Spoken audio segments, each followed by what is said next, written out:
Thank you so much. It's absolutely fantastic to be here tonight. What an amazing room. I just look around this room and I feel incredibly proud to be Australian and to be amongst you tonight, my fellow Australians. So thank you. Thank you for having me here tonight.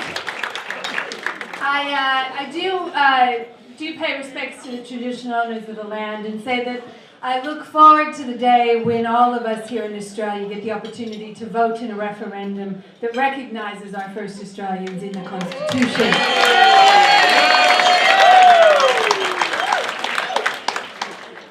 It is an absolute delight to be here in a room that is committed to diversity, particularly to gender diversity. And can I congratulate Mary, who was re-elected today, alongside two other females, Chris and Hina, and it's terrific to see FECCA the first time in its history being led by 3 women, so fantastic, fantastic. I'm really cross tonight with my staff, who did not prepare for me a PowerPoint presentation to accompany the speech, so now Haas gets the, you win the award for the best audio visuals. James Taylor told me that his speech was clearly the best, and I wasn't going to be able to manage to meet that, so that's just me. And I think the most important person here tonight is the speaker who I think is going to follow me, our performer Nazim Hussain. Absolutely the most important person here tonight, esteemed, talented, fantastic, and I'm only saying all these nice things so that he doesn't make any jokes about me. Now, it might be a bit of a giveaway that I don't have a pure Australian accent. I do stand before you a rather odd Australian.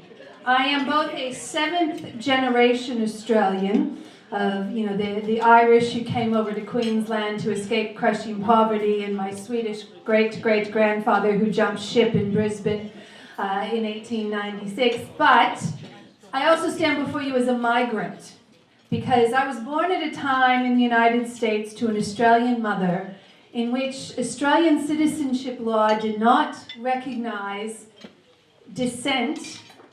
citizenship by descent to women. Yes, that was the law of this country. So when I grew up, with knowing I had an Australian mother, an Australian grandmother, and stories of my Australian family, and pen pals with my Australian cousins.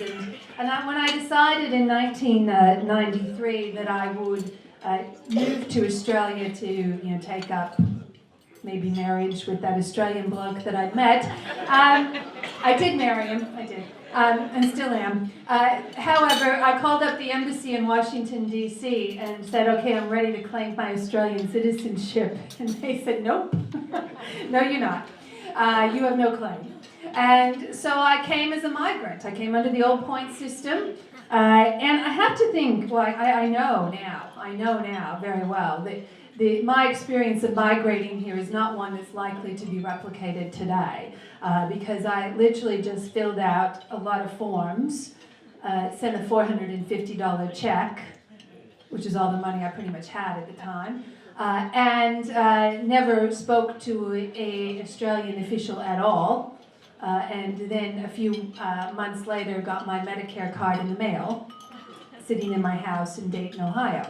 I don't think that happens so quickly or efficiently or simply anymore.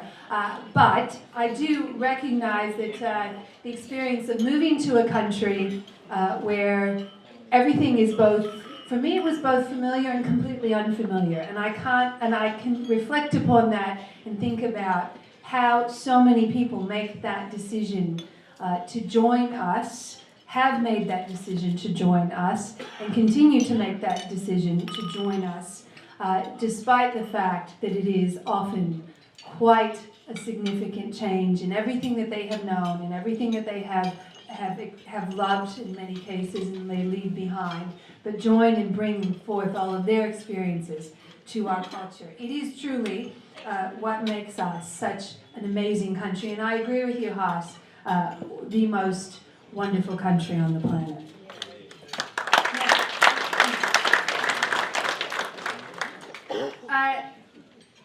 James, great announcement tonight. I think we should all give James another round of applause. I mean, you only have to look at the SBS, their new mobile first website to know how diverse Australia truly is. 68 languages on that website.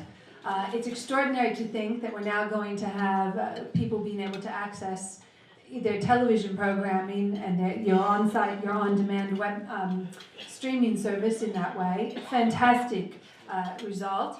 And it is really, I think, a great example of how we have continued and do support multiculturalism in this country. I have to say, though, despite all my optimism, and I share Haas's optimism, that I do think there are some things that present new threats in this modern era. And I want to address these because I don't think we can be ignorant, and I think we have to be vigilant. You know, we've seen these threats on the rise in other nations, particularly the likes of Hungary and Italy and in Greece, and we are in some ways seeing them here in Australia. You know, I reflect upon the words of the Indian-born and now New York-based professor of journalism at the New York University, Suketa Mahata, who unpacks the rising of fear of migration in his recent book, This Land is Our Land, An Immigrant's Manifesto. He says, "Where does this fear and loathing of migrants come from? It didn't start with the yobs in the street, the skinheads marching in leather, the torch-bearing white supremacist. This hatred has been manufactured." The manufacturing of hatred has happened in various ways, through purposeful language of political leaders to the proliferation of fake news on Facebook in particular. Meta says of Facebook, "The social network aids the dissemination of rumors, such that all refugees are welfare cheats or rapists, and, unmediated by gatekeepers or editors, the rumors spread and ordinary people are roused to violence." He cites research by the University of Warwick in England, which recently studied every anti-refugee attack in Germany, a staggering 3,335 over 2 years. Now, wherever Facebook usage rose more than one standard deviation above normal, the researchers found attacks on refugees increased by 50%. And where there were internet outages in areas with high Facebook usage, attacks dropped significantly. This is just one of the covert ways that a fear of migrants and migration has the potential to undermine one of our biggest national strengths. A recent survey found that 82% of Asian Australians have experienced discrimination, along with 81% of Australians of Middle Eastern background and even 71% of Indigenous Australians. This discrimination damages individual lives and it diminishes all of us. From these covert undercurrents, we are facing overt displays of nationalistic sentiment. This year alone, Australia had a former Prime Minister address crowds in Hungary and declare that migrants were swarming across borders in Europe. We've seen right-wing extremists share the stage in Australia with government MPs and senators, an event where the crowd chanted, "Send her back," in relation to yours truly. Dispersions have been cast on vulnerable asylum seekers in offshore processing, with labels like murderers and rapists being loosely thrown around without consequence. And at the same time, there are still people, politicians and others, who want to see protections under 18C of the Racial Discrimination Act rolled back or watered down. And I find it unfathomable that any politician would want this. This is unacceptable, it is indefensible, and the idea of repealing 18C should be dead, buried, and cremated by now with no chance of resurrection.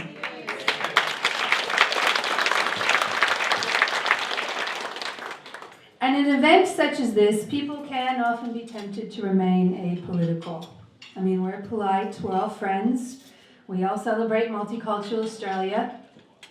But at the same time, I know that there are many friends in this room who, despite political differences, value honesty. And I need to say that the Department of Home Affairs is a department that is in disarray when it comes to matters of migration and asylum seeking. As the responsible shadow minister, I'm calling this out tonight because it's what I'm expected to do. It's what the media expects me to do, and indeed, it's what they themselves should do. And it's what migrants, refugees, asylum seekers, and indeed what people in this room and wider Australia would and should expect me to do. I believe we need to listen to the alarm bells ringing, or the canary in the coal mine, to ensure that integrity, transparency, and fairness are maintained in the Department of Home Affairs. Yay! Two significant alarm bells were ringing this week: citizenship processing and asylum seekers arriving by airplane. And I want to talk about them both, and I'll begin with citizenship processing. A citizenship application is something that takes place at the end of a migration process. I know, I've been through this myself. It takes place after people have migrated here, met the requirements, become permanent residents, and made an application in all their endeavors to pledge allegiance to Australia, our people, our values, and our way of life. As one particular person might say, these are people who've had a go. For some migrants from certain countries, this means sacrificing the citizenship of their birth country. And as we've learned, the same applies to politicians. On Monday this week, it was revealed as of 30 June 2019, there are still over 210,000 people in Australia waiting to have their citizenship processed. To put things in perspective, that is the size of 2 federal electorates. The average number of days from lodgement to approval of a citizenship application has blown out to an astonishing 410 days.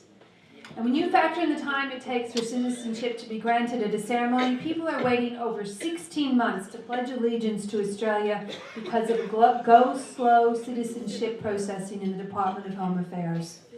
This compares to just 5 months for citizenship to be granted in 2012-13. The ongoing blowouts in citizenship application processing under the third-term Morrison government, I believe, are cruel, callous, and are preventing people from pledging commitments to Australia. There are close to 30,000 Indians waiting to pledge allegiance to Australia, over 27,000 British, and over 17,500 Chinese nationals. They make up just some of the 221,000 people who've had a go. So why aren't they being given a go? Why were these people denied the opportunity to vote at the last federal election, whilst their applications for citizenship were on hold in the Department of Home Affairs? And all of this has happened within a department, even more concerningly, where the number of people making new citizenship applications has decreased by more than 100,000 in 2018-19.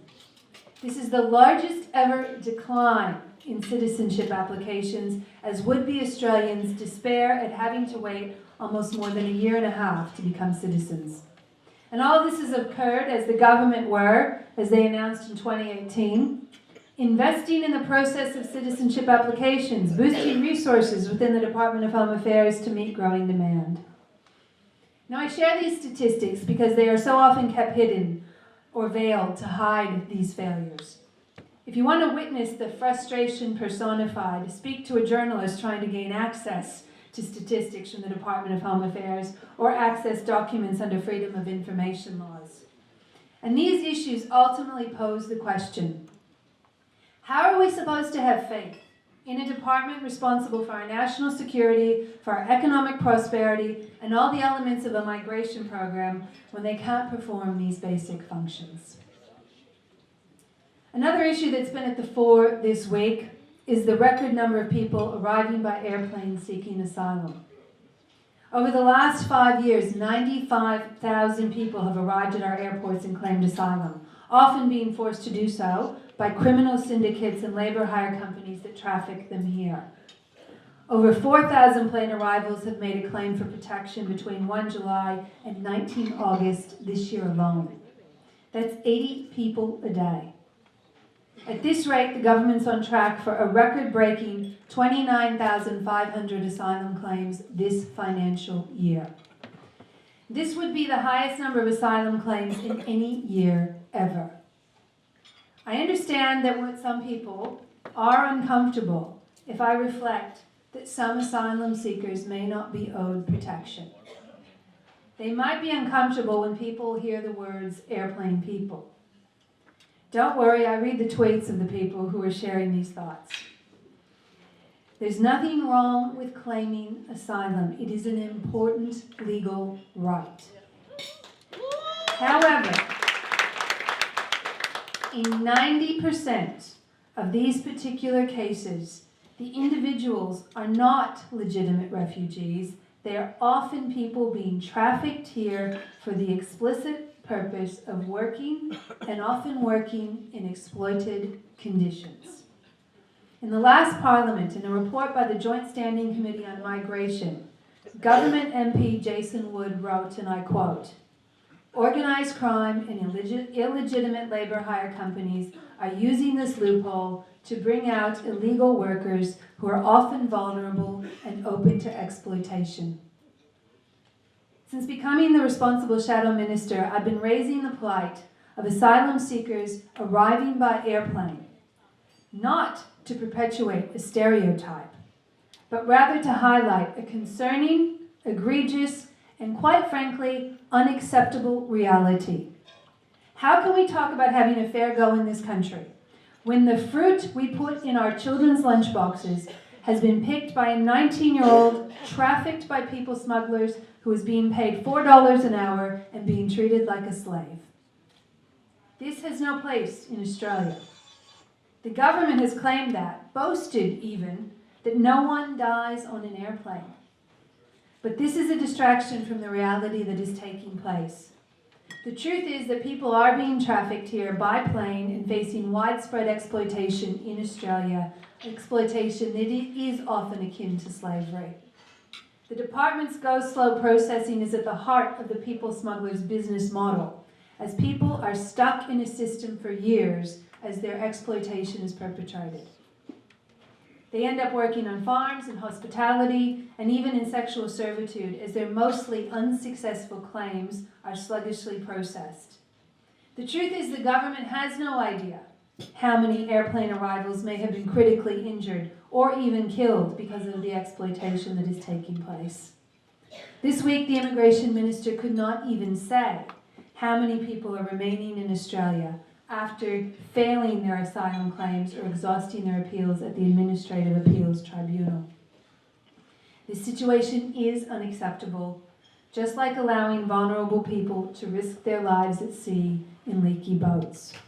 It's unacceptable, just like the close to 30,000 people already in Australia who arrived by boat are living in a state of limbo, either on temporary protection visas or waiting for their claims to be processed. It's unacceptable, just like the government's cuts to the status resolution support services that have left thousands of men, women, and children and entire families without the social safety net that they need.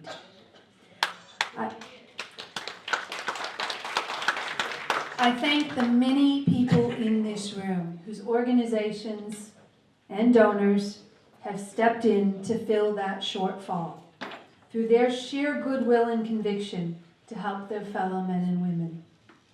And it's unacceptable, just like the government's plans to repeal Medevac, laws that Labor's passed with the support of the crossbench, to ensure that sick people on Nauru and in Papua New Guinea can get the medical help they need when it is recommended by doctors. It's simple. If you're sick, you should be able to see a doctor. And with a looming Senate inquiry into the Medevac repeal due to report next Friday, I will take this opportunity to say, Labor strongly supports Medevac, and we will not be changing our position. These laws should not be repealed. Now, in the coming week, you will hear all the mistruths about Medevac, People will claim it's flawed or slow or legally fraught or expensive. They will claim it undermines Australia's border security. They will continue to claim that it's allowed criminals into Australia, even though there's been no evidence to support this. I urge you to continue to use your voices and make strong representations as we fight against the attempts to repeal Medevac. Over the next term of opposition, I am certain that I and we together will face many more challenges that we do consider unacceptable. In addition to holding this third-term government to account, I want to take this opportunity to make clear, as Andrew did earlier today, Labor's commitment to you and to multicultural Australia. In one of the ways to ensure Labor effectively communicates with, engages, and listens to Multicultural Australia, we recently established a new Multicultural Affairs Caucus Committee. Similar to our Status of Women and First Nations caucus committees, this group of MPs and senators are committed to progressing the cause of culturally and linguistically diverse communities from across Australia. The committee exists to champion the voices within our party as we form our positions and our policies. Good policies will only be possible if they are underpinned by a robust immigration system and by confidence in our migration system. And that confidence is underpinned by integrity, security, predictability, and efficiency. I want to see Australia as a developed, generous nation take leadership in our region and internationally to improve our humanitarian response to the global displacement of people. I believe we can build community support for community refugee sponsorship programs similar to what has worked exceptionally well in Canada.